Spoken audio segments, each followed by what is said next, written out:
Gabi, je fais pas un peu moins que mon âge quand même? Bah ouais. Enfin, sérieusement, je fais pas mes 37 ans. Hein.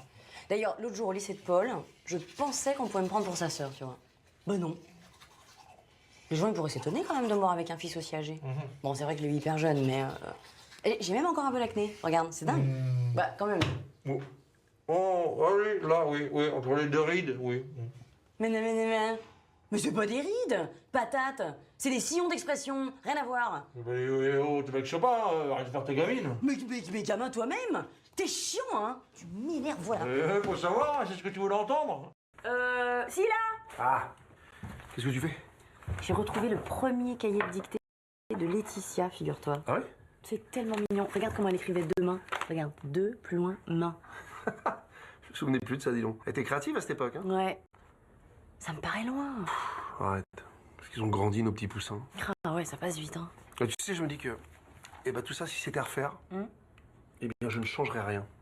C'est vrai? Ouais, je te jure. Ni le bon, ni le mauvais. Oh, moi non plus. Ou enfin, Quoi?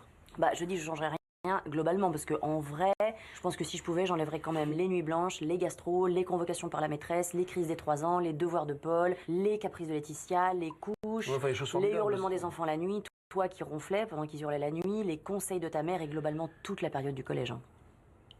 Mais sinon, je changerais rien. Ouais, des détails, quoi. Oui. Merci. Ciao.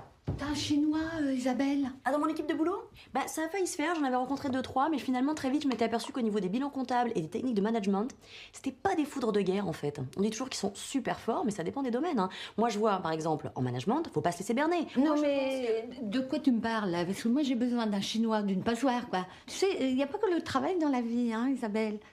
Pauvre femme. Bon, enfin, c'est pas grave. Je vais me débrouiller toute seule, comme d'habitude. Allez, plus que 3 jours. C'est quoi le mec idéal pour toi? C'est quelqu'un qui me dérange pas déjà. Parce que moi j'ai pas besoin de mec. Donc si tu viens, tu m'arranges, mais vraiment plus. T'optimises tout dans ma vie en fait. Voilà. J'aime ma liberté, j'ai besoin de mon espace, ouais. Mes fans ils disent que je vais terminer célibataire avec des chats. J'aimerais bien qu'il y ait un mec qui soit capable en fait de pouvoir être mon mec. Ça veut dire que tous les hommes que t'as croisés dans ta vie t'ont déçu? Pas qu'ils m'ont déçu, mais c'est juste, ça sert à rien en fait, c'est de la perte de temps. Minou, tu tombes bien. Est-ce que tu veux bien me couper les carottes qui sont là, s'il te plaît? Ouais. Je te les coupe comment? Bon, je sais pas, comme tu veux, je te fais confiance. Non, mais pas dans ce sens-là, là, ça va mettre 2 heures à cuire, là. Non mais je sais pas, je te l'ai dit en plus, donc Oh, ça va? Excuse-moi, j'avais oublié que moi j'avais un bac plus 5 en pot-au-feu et pas toi. Désolée de te challenger autant, hein. Attends, maman, tu peux parler un peu moins vite et redire ta dernière phrase, s'il te plaît? Pourquoi? Tu fais quoi? C'est pour ma psy, elle m'a demandé des exemples de quand tu deviens passive-agressive. Parce que la dernière fois, je n'en ai pas de précis.